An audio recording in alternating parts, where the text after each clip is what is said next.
My guidance counselor made me admit to cheating so her daughter could keep the valedictorian spot. Mrs. Hutchins called me into her office during fourth period and closed the door behind me with a quiet click that felt ominous. She told me to sit down, her voice carrying none of the warmth she usually showed students seeking college guidance. My name is Daniel Cross, and I was 17 years old, ranked first in my class with a 4.89 weighted GPA, sitting across from the woman who'd helped me apply to MIT Early Action. She opened a manila folder and slid a test paper across her desk. My AP Calculus exam from last week, marked with a red 98 at the top. She asked if I recognized it, and I said yes. I'd worked on that exam for 2 hours and felt confident about my answers. Mrs. Hutchins pulled out a second paper, also marked 98, belonging to a student named Jeremy Lawson, who sat 3 seats away from me. She said the answers were identical, including the work shown for every problem. Even the mistakes matched exactly. She asked me to explain how that was possible if I hadn't copied from Jeremy's exam. I looked at both papers and saw what she meant. The handwriting was different, but the mathematical work was identical, following the same steps and making the same small error on problem 14. I told her I didn't know how that happened, but I hadn't cheated. Mr. Garrett always arranged desks far apart during exams, specifically to prevent cheating, and I'd been focused entirely on my own work. Mrs. Hutchins leaned back in her chair and said the evidence was clear and concerning. As my guidance counselor, she wanted to help me through this situation, but I needed to be honest about what I'd done. I insisted I hadn't cheated and asked to speak with Mr. Garrett about this. She said Mr. Garrett had flagged the identical papers and brought them to her attention this morning. He was disappointed because he'd trusted me, and now that trust was broken. I felt my stomach drop because Mr. Garrett had been my favorite teacher for 2 years, someone who'd encouraged my interest in mathematics and written one of my college recommendation letters. The idea that he thought I was a cheater made me feel sick. Mrs. Hutchins said I had 2 options. I could deny the cheating and face a formal academic integrity board hearing, which would delay my college applications and potentially result in a failing grade for the course, plus a permanent mark on my transcript. Or I could accept responsibility now, take a 0 on the exam, and she'd work with administration to keep this informal. I'd still maintain my class standing and graduate on time, though my calculus grade would drop to a B for the semester. She said making this decision quickly would show maturity and character, the kind of qualities colleges valued. I asked how accepting a 0 would keep my class standing when that would drop my GPA significantly. She smiled and said that was where her help came in. She could work with Mr. Garrett to offer me extra credit opportunities that would offset the 0. The goal wasn't to punish me forever, just to acknowledge the mistake and move forward appropriately. I told her again that I hadn't cheated, and I wanted to understand how the papers ended up identical before accepting any consequences. Mrs. Hutchins' expression hardened, and she said I needed to think carefully about the path I was choosing. A formal hearing would involve multiple teachers reviewing the evidence, my parents being called in, and the whole situation becoming part of my permanent record. MIT had already received my application with my current GPA and class rank. If they learned I was under investigation for academic dishonesty, they'd likely withdraw my acceptance even if I was eventually cleared. The mere accusation would be enough to raise questions about my integrity. She said she was offering me a way to handle this quietly and preserve my future, but I was being stubborn and short-sighted. I asked to see Jeremy's paper more closely, and she pulled it back across the desk. She said I didn't need to examine the evidence. It was already clear what had happened. I said if the papers were truly identical, then either Jeremy copied from me or someone had access to both papers after we turned them in. She asked if I was accusing Jeremy of cheating now, trying to deflect blame onto another student. I said I was saying I didn't know what happened, but I knew I hadn't cheated. Mrs. Hutchins stood up and told me to go back to class and think about this decision. She was giving me until the end of the school day to come back with my answer. If I chose to accept responsibility, she'd have the paperwork ready. If I refused, she'd file a formal complaint with the Academic Integrity Board first thing tomorrow morning. I walked out of her office feeling disoriented and scared. The accusation made no sense because I'd never cheated on anything in my life. My academic record was spotless, built on 4 years of genuine work and study. More importantly, I was ranked first in my class ahead of 43 other seniors.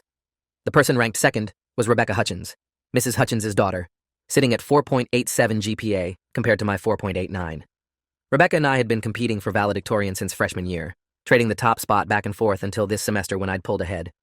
The valedictorian gave the graduation speech, received special recognition at awards night, and had the distinction noted on college applications. It was worth fighting for, especially since I'd worked incredibly hard to earn it. I went to my next class but couldn't focus on anything except the meeting with Mrs. Hutchins. Something felt wrong about the whole situation. Why would she be so eager for me to accept responsibility without a proper investigation? Why was she pushing informal resolution over the formal process that would actually examine what happened? During lunch, I found Jeremy Lawson and asked to talk privately. We went outside to the courtyard, and I asked him about the calculus exam. He looked confused and said he didn't know what I meant. I explained that our papers had identical answers, and Mrs. Hutchins had accused me of cheating. Jeremy's face went pale, and he said he hadn't cheated either, that he'd worked on his own exam and hadn't looked at anyone else's paper. I believed him because Jeremy was a solid B student in calculus, who wouldn't have scored a 98 without genuinely understanding the material. He asked if we were both in trouble, and I said Mrs. Hutchins had only called me in, not him. That seemed strange. If our papers were identical, we should both be under suspicion, but she'd only targeted me. Jeremy said he was going to talk to Mr. Garrett immediately and clear this up. I told him to be careful about what he said because I didn't know what was really going on yet. After lunch, I went to Mr. Garrett's classroom during his planning period. He was grading papers at his desk and looked up when I knocked. I asked if we could talk about the calculus exam, and he invited me in, closing the door. I said Mrs. Hutchins had told me he'd flagged my paper for cheating because it matched Jeremy Lawson's answers. Mr. Garrett frowned and said he hadn't flagged anything. He'd turned in all the exams to be recorded in the gradebook this morning and hadn't noticed any irregularities. I felt my heart start racing because that meant Mrs. Hutchins had lied about him reporting the cheating. Mr. Garrett asked what exactly Mrs. Hutchins had told me, and I explained the whole meeting, the identical papers, her offer to keep things informal. He looked increasingly concerned as I talked. Mr. Garrett asked to see the papers Mrs. Hutchins had shown me, but I said she'd kept them. He pulled up his digital gradebook and showed me the scores he'd recorded. My exam showed a 98, but Jeremy's showed an 89, not a 98. The papers Mrs. Hutchins had shown me didn't match the scores Mr. Garrett had actually given us. Someone had altered Jeremy's exam after Mr. Garrett graded it, changing answers to match mine and increasing the score to create the appearance of cheating. Mr. Garrett said this was serious, and we needed to go to the principal immediately. He locked his classroom, and we went straight to Dr. Ashworth's office. Her secretary said she was in a meeting, but Mr. Garrett insisted it was urgent. Dr. Ashworth came out and brought us into her office, clearly annoyed at the interruption. Mr. Garrett explained the situation in detail, describing how Mrs. Hutchins had accused me of cheating based on papers that didn't match his grade records. Dr. Ashworth listened carefully and then asked to see the original exams. Mr. Garrett said all exams were turned into the main office for recording, which was standard procedure. Dr. Ashworth called her secretary and asked her to pull all AP Calculus exams from this week's submission. 5 minutes later, the secretary brought in a folder containing 28 exams. We found mine and Jeremy's papers. My exam showed a 98 with all the work I remembered completing. Jeremy's exam showed an 89 with different work than what Mrs. Hutchins had shown me on the copy. The paper Mrs. Hutchins had used as evidence didn't match the original exam Jeremy had actually submitted. Dr. Ashworth's expression turned cold, and she asked where Mrs. Hutchins had obtained the altered copy of Jeremy's exam. I said she'd had it in a folder in her office and had shown it to me during our meeting this morning. Dr. Ashworth picked up her phone and called Mrs. Hutchins, asking her to come to the principal's office immediately and to bring any materials related to Daniel Cross and potential academic dishonesty. We waited in silence for 3 minutes until Mrs. Hutchins arrived looking confused. She saw me and Mr. Garrett, and her expression shifted to something harder to read. Dr. Ashworth asked her to explain the cheating accusation she'd made against me. Mrs. Hutchins repeated what she'd told me earlier, that the papers were identical and showed clear evidence of academic dishonesty. Dr. Ashworth asked to see the papers, and Mrs. Hutchins hesitated before pulling out the manila folder. She handed over both exams, and Dr. Ashworth laid them next to the originals from the main office. The difference was immediately obvious. Jeremy's original exam with an 89 and different work. Mrs. Hutchins' copy showing a 98 with work identical to mine. Dr. Ashworth asked where Mrs. Hutchins had obtained the altered copy. Mrs. Hutchins said she'd made copies of the exams from the main office for her records. Dr. Ashworth said that wasn't standard procedure and asked specifically when she'd made these copies. Mrs. Hutchins said she couldn't remember exactly, sometime this morning before meeting with me. Dr. Ashworth held up both versions of Jeremy's exam and asked Mrs. Hutchins to explain why the copies she'd shown me had different answers and a different score than the original. Mrs. Hutchins looked at the papers and said there must be some mistake. Perhaps she'd grabbed the wrong exam from her files. Dr. Ashworth said that wasn't possible because the copy showed my name and Jeremy's name clearly at the top, and the work was identical to mine, not random. Someone had deliberately altered Jeremy's exam to create false evidence of cheating. She asked Mrs. Hutchins directly if she'd fabricated the evidence. Mrs. Hutchins stood up quickly and said she was being accused unfairly. She'd reported what appeared to be academic dishonesty in good faith, and now she was being attacked for doing her job. Dr. Ashworth told her to sit down. She said falsifying evidence of student cheating was grounds for immediate termination and potentially criminal charges. She wanted the truth about what happened and why. Mrs. Hutchins' face flushed red, and she said I'd been making her daughter's life miserable for years, constantly competing and trying to take the valedictorian spot that Rebecca deserved. She'd worked just as hard as me, but I'd always been favored by teachers. This was about fairness and ensuring Rebecca got the recognition she'd earned. Dr. Ashworth asked if Mrs. Hutchins was admitting she'd fabricated cheating evidence to damage my academic standing. Mrs. Hutchins said she'd done what any mother would do to protect her child from an unfair situation. The room went silent. Mr. Garrett looked horrified. Dr. Ashworth's expression was unreadable, but she picked up her phone and called security, asking them to come to her office. She told Mrs. Hutchins she was being placed on immediate administrative leave pending a full investigation. Security arrived, and Dr. Ashworth instructed them to escort Mrs. Hutchins to her office to collect her personal belongings and then off campus. Mrs. Hutchins started crying and said she'd devoted 15 years to this school and didn't deserve to be humiliated. Dr. Ashworth said she'd devoted 15 years to this school and then destroyed her career by fabricating evidence against a student to benefit her daughter. That was her choice and her consequence. Mrs. Hutchins looked at me with hatred in her eyes and said I'd ruined her life and Rebecca's future. I said she'd ruined her own life by trying to cheat on her daughter's behalf. Security escorted her out while she was still crying. Dr. Ashworth turned to me and Mr. Garrett and said this situation was unprecedented in her 20 years as an administrator. She apologized that I'd been subjected to false accusations and assured me there would be a thorough investigation. She asked me to write a detailed statement about everything Mrs. Hutchins had said and done during our meeting. I spent the next hour in Dr. Ashworth's office writing out every detail I could remember. The locked door, the altered exam, the threats about MIT, the pressure to accept responsibility quickly. When I finished, Dr. Ashworth read through my statement carefully and said she'd be contacting the school board and district attorneys about potential criminal charges. Falsifying academic records and coercing a student to confess to fabricated violations could constitute fraud and abuse of authority. She said my academic record would remain completely clean, and she'd personally contact MIT to ensure they understood no legitimate cheating accusation had ever existed. I asked what would happen to Rebecca. Dr. Ashworth said that was complicated because Rebecca might not have known what her mother was doing. However, they'd need to review Rebecca's academic record carefully to ensure there weren't other irregularities. The competitive dynamic between Rebecca and me for valedictorian meant every grade needed to be verified as legitimate. I went home that afternoon and told my parents everything. My father was furious and wanted to file a lawsuit immediately. My mother was shaken by how close I'd come to accepting the false confession. If I'd signed paperwork admitting to cheating, it would have been nearly impossible to undo that damage, even after proving the accusation was fabricated. The next morning, the school was buzzing with rumors about Mrs. Hutchins being escorted off campus. Students were asking me what happened, and I didn't know what to say. Dr. Ashworth called an assembly for seniors and explained that a personnel matter had resulted in Mrs. Hutchins's suspension and that another counselor would be handling college advising temporarily. Rebecca wasn't at school that day. I heard from other students that she'd been devastated when her mother came home crying and explained what happened. Rebecca had apparently known nothing about her mother's plan and was horrified that Mrs. Hutchins had tried to frame me. The school board launched an investigation that took 3 weeks and involved reviewing every grade, every exam, and every academic record for both Rebecca and me going back 4 years. They brought in an independent auditor from the state education department to examine all materials. What the auditor found was disturbing. Over 4 years, Mrs. Hutchins had systematically manipulated grades in ways that benefited Rebecca and occasionally disadvantaged me. Small changes that individually seemed insignificant but cumulatively shifted our class rankings. A homework assignment of mine marked down for a formatting issue that shouldn't have affected the grade. A test score of Rebecca's adjusted upward by a few points with a note about giving her benefit of the doubt on ambiguous answers. Lab reports, essays, and projects all showing similar patterns. Mrs. Hutchins had access to the school's grade management system as a guidance counselor and had used that access to make subtle modifications.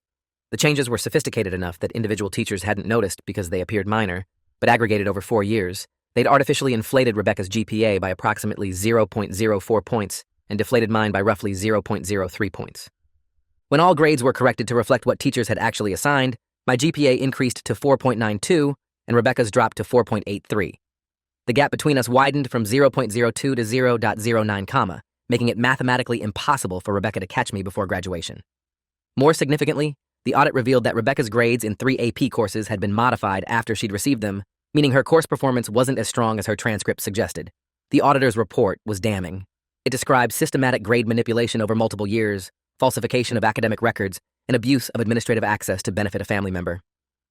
The report recommended Mrs. Hutchins' immediate termination, permanent revocation of her counseling license, and referral to law enforcement for potential criminal prosecution. The school board held a public hearing to discuss the findings. My parents and I attended, along with dozens of other families. The board members looked disgusted as they read through the audit report. One board member said Mrs. Hutchins had betrayed every student she was supposed to serve and had corrupted the academic integrity of the entire school. Another said, the systematic nature of the manipulation suggested this had been planned from the beginning, not a desperate last-minute action. Mrs. Hutchins attended the hearing with her attorney and tried to defend herself by saying she'd only made minor corrections that she believed were fair. Her attorney argued that guidance counselors routinely advocated for students and that Mrs. Hutchins' actions were within the scope of her role. The board wasn't buying it. They voted unanimously to terminate Mrs. Hutchins' employment effective immediately and to report her to the state licensing board. They also voted to notify the district attorney's office about potential criminal violations. Mrs. Hutchins' attorney threatened a wrongful termination lawsuit, but the board chair said the evidence was overwhelming and they were confident in their decision. Rebecca returned to school the following week looking exhausted and miserable. Students avoided her in hallways and whispered when she passed. I felt bad for her because none of this was her fault, but our relationship was permanently damaged. She'd benefited from her mother's cheating even if she hadn't asked for it, and that tainted everything about our academic competition. During lunch, Rebecca approached me in the cafeteria and asked if we could talk. We went outside, and she said she wanted to apologize for what her mother had done. She'd had no idea about the grade manipulation until the audit revealed it. She genuinely believed her grades were earned and had been horrified to learn her mother had been cheating on her behalf for years. She said she understood if I hated her and never wanted to speak to her again, but she needed me to know she hadn't been part of the scheme. I told her I believed her, but the situation was complicated. Even though she hadn't asked for her mother's help, she'd still benefited from it, and that made our entire academic relationship feel false. Rebecca started crying and said she'd requested that the school remove her from valedictorian consideration entirely. She couldn't stand the thought of giving the graduation speech knowing her class rank was partly built on her mother's manipulation. She'd asked Dr. Ashworth to adjust her GPA to reflect what her grades should have been without any modifications, even ones that might have been legitimate. Dr. Ashworth had agreed and was working with teachers to reconstruct what Rebecca's grades would have been based purely on her actual work. Rebecca said she just wanted to graduate honestly, even if it meant dropping in rank. I told her that took courage, and I respected her decision. She asked if we could try to be friends again after graduation, after some time had passed, and the situation felt less raw. I said maybe, but I couldn't promise anything. The criminal investigation into Mrs. Hutchins took 4 months. The district attorney charged her with fraud, falsification of records, and computer crimes related to unauthorized modification of the school's grade database. Her attorney tried to negotiate a plea deal, but the DA's office refused, saying the systematic nature of the crimes and the abuse of her position warranted a trial. The trial happened in August, right before I was supposed to leave for MIT. I had to testify about the meeting in Mrs. Hutchins's office, the altered exam, and the threats she'd made. Rebecca testified too, explaining that she'd never asked her mother to manipulate grades and had been devastated to learn what was done in her name. The prosecution presented evidence of 63 unauthorized grade modifications over 4 years, each one carefully documented by the state auditor. They showed how Mrs. Hutchins had used her administrative access to enter the grade management system outside of normal school hours and make changes to specific students' records. The pattern was clear and deliberate. Mrs. Hutchins's attorney argued that she'd been trying to correct what she perceived as bias against her daughter, that teachers had unfairly favored me because I was more outgoing and participated more in class. The argument was weak because there was no evidence of teacher bias, and even if there had been, the proper response would have been to address it through official channels, not to secretly manipulate grades. The jury deliberated for 6 hours and found Mrs. Hutchins guilty on all charges. She was sentenced to 18 months in prison and ordered to pay restitution to the school district for the cost of the audit and investigation. Her counseling license was permanently revoked by the state board. I started at MIT in September with my full scholarship intact. The experience with Mrs. Hutchins had shaken my faith in institutional authority, but it had also taught me the importance of standing up for truth even when powerful people try to silence you. I declared a double major in mathematics and education policy, wanting to understand how to build systems that prevented people from abusing their positions. Rebecca ended up graduating 10th in our class after all the grade corrections were applied. She'd been accepted to several good colleges, but withdrew from all of them, saying she needed time to process what had happened and figure out who she was outside of her mother's manipulations. She took a gap year and worked at a bookstore while seeing a therapist. We texted occasionally, brief conversations that were friendly but distant.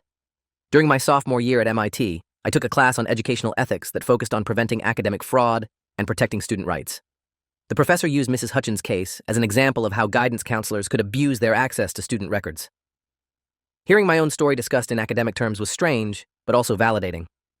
The professor emphasized that the case had led to new policies in many school districts requiring multiple levels of approval for any grade changes and regular audits of counselor access to student systems. My junior year, I interned with an education policy organization that worked on academic integrity issues. They were developing software that flagged unusual patterns in grade modifications, helping schools identify potential fraud before it became systemic. I contributed to the project by providing insight from my experience, explaining how Mrs. Hutchins had made changes that individually seemed minor, but collectively created significant impact. The software we developed was eventually adopted by over 200 school districts across 15 states. I graduated from MIT with honors and was accepted to Harvard Law School with a focus on education law. My personal statement described fighting back against Mrs. Hutchins's false accusations and how that experience shaped my understanding of institutional power and the need for legal protections for students. During my first year of law school, I was contacted by an attorney representing 3 other students from my high school who'd realized their grades had been manipulated by Mrs. Hutchins. The state audit had only examined my records and Rebecca's in detail, but these students had reviewed their own transcripts and found suspicious modifications that benefited students whose parents had relationships with Mrs. Hutchins. They wanted to file a civil lawsuit against her and the school district for educational malpractice and fraud. I connected them with professors at Harvard who specialized in education litigation, and the case moved forward. The lawsuit revealed that Mrs. Hutchins' manipulation hadn't been limited to helping Rebecca. She'd developed a pattern over 15 years of making small grade changes for students whose families were influential or who could provide her with benefits. One student's father had given Mrs. Hutchins free legal advice. Another student's mother had helped Mrs. Hutchins' husband get a job promotion. The systematic corruption was deeper than anyone had initially realized. The school district settled the lawsuit for $1.2 million rather than go to trial and risk larger damages. Rebecca reached out to me during my second year of law school. She'd finished her gap year and started college at a state university studying social work. She said she wanted to help teenagers who'd been damaged by adults who were supposed to protect them. She asked if we could meet for coffee when I was home for winter break. We met at a cafe near our old high school and talked for 3 hours. She explained that the experience with her mother had forced her to examine every part of her identity and her achievements. She'd spent years believing she'd earned everything through hard work, only to learn that significant portions of her success had been built on fraud. The revelation had been devastating, but working through it in therapy had helped her understand that she wasn't responsible for her mother's choices. She'd had to grieve the person she thought her mother was and accept the person her mother actually turned out to be. I told her about my work on academic integrity software and education policy. She said it made sense that I'd turned the experience into something constructive, that I'd always been someone who fought against injustice rather than accepting it. We talked about our old competition for valedictorian and how poisoned it had been by her mother's manipulation. Rebecca said she'd never actually wanted to be valedictorian as badly as her mother wanted it for her. She'd felt pressured to compete with me because her mother had built so much of her identity around Rebecca being the best. After that meeting, Rebecca and I developed a genuine friendship for the first time. We texted regularly and met up when we were both home for holidays. She became one of my closest friends, someone who understood the complexity of what we'd been through. 3 years after Mrs. Hutchins' trial, she was released from prison after serving 13 months with time off for good behavior. She tried to contact Rebecca, wanting to rebuild their relationship, but Rebecca refused. She sent her mother a letter explaining that she needed to maintain distance for her own mental health and that her mother's actions had caused permanent damage to their relationship. Mrs. Hutchins had destroyed Rebecca's trust and her sense of self, and Rebecca wasn't ready to forgive that. I graduated from law school and took a position with a nonprofit organization that provided legal representation to students facing unfair disciplinary actions. My first case involved a student whose principal was trying to suspend him for reporting a teacher's inappropriate behavior. The principal claimed the report was false and was filing charges of defamation against the student. The parallels to my own experience were obvious. I gathered evidence showing the principal had retaliated against other students who'd made complaints, documenting a pattern of abuse. We presented everything to the school board, and the principal was terminated. The student's record was cleared, and he received an apology. Over the next 5 years, I handled 63 cases involving students who'd been victimized by school administrators. Some involved grade manipulation, others involved false disciplinary charges, and several involved retaliation for reporting misconduct. Each case reinforced my belief that institutional power required constant oversight and that students needed advocates who understood how to fight back effectively. I published articles in education law journals about preventing administrative abuse and protecting student rights. My work caught the attention of state legislators who were developing new education accountability laws. I was invited to testify before legislative committees about the need for stronger protections against grade manipulation and mandatory reporting requirements for administrators who retaliated against students. The legislation I helped develop was adopted in 11 states, creating new oversight mechanisms and criminal penalties for educators who abused their positions. Mrs. Hutchins' case was cited repeatedly in legislative debates as an example of why these reforms were necessary. 10 years after my high school graduation, I was invited to speak at a national conference on education integrity. The audience included school administrators, teachers, policymakers, and student advocates. I told my story from beginning to end, describing how Mrs. Hutchins had fabricated evidence, the systematic grade manipulation, and the investigation that exposed her fraud. I explained how the experience had shaped my career and my understanding of institutional accountability. After my presentation, dozens of people approached me with their own stories of administrative abuse or witnessing corruption. Several administrators admitted they'd seen colleagues manipulate records, but hadn't known how to intervene. One woman said she'd been fired for reporting grade fraud and had been too intimidated to fight back legally. She said hearing my story made her realize she should have fought harder. I gave her my card and told her it was never too late to seek accountability. The conference organizers asked me to develop a training program for school districts on preventing administrative abuse and building transparent accountability systems. I spent the next year creating comprehensive materials that included case studies, policy recommendations, and implementation guides. The program was adopted by over 400 school districts and became a standard part of administrator training in several states. Rebecca completed her social work degree and got a job at a counseling center for teenagers dealing with family trauma. She told me once that every client she worked with reminded her of herself at 17, trying to understand why adults they trusted had failed them. She said the work was hard but meaningful, that she could use her own experience to help others navigate their trauma and betrayal. We celebrated when she got her clinical license, having dinner together and toasting to surviving our shared history. Mrs. Hutchins tried to rebuild her life after prison, but struggled to find employment. Her conviction for fraud and falsification of records made her unemployable in education, and her professional reputation was destroyed. She ended up working retail jobs and eventually moved to a different state where fewer people knew her story. She attempted to contact me once through social media, asking if I'd be willing to meet and talk. She said she'd spent years thinking about what she'd done and wanted to apologize directly. I declined the meeting but sent a brief message saying I'd moved forward with my life and didn't need her apology. What I needed was for other students to be protected from people who'd abuse their positions the way she had, and I was dedicating my career to making that happen.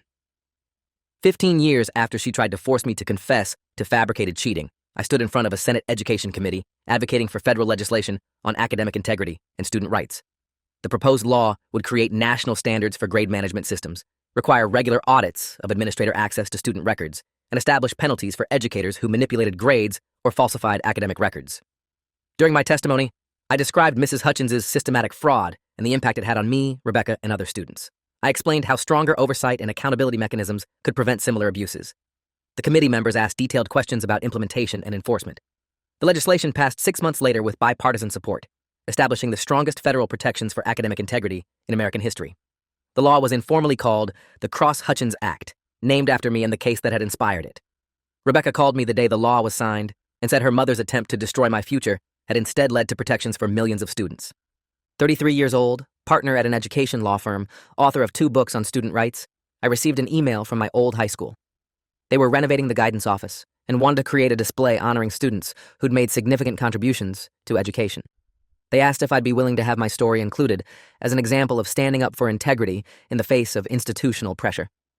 I agreed and flew home for the dedication ceremony. The display included newspaper articles about Mrs. Hutchins' trial, copies of the legislation I'd helped pass, and photos from my career advocating for students.